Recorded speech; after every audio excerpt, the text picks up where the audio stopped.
Welcome to Penrose Learning, where we make understanding easy. You start now, cut power briefly and restore it so the control board is quiet, then approach the control panel.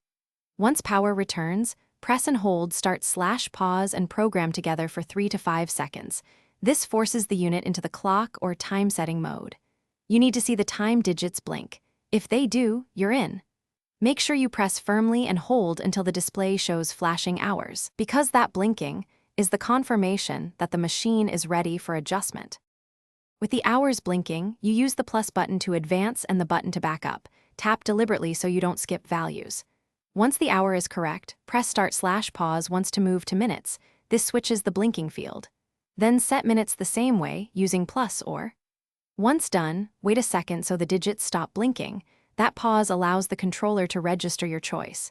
If you need to fine-tune, repeat the plus/taps until it matches exactly.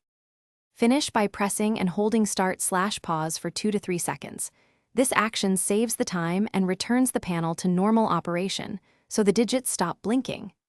If the time won't save, power cycle the machine and try again, and make sure child lock isn't active because that blocks button inputs.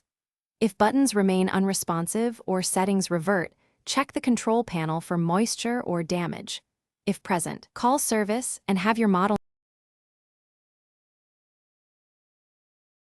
Thanks for watching. If this was helpful, leave a like and consider subscribing. See you next time.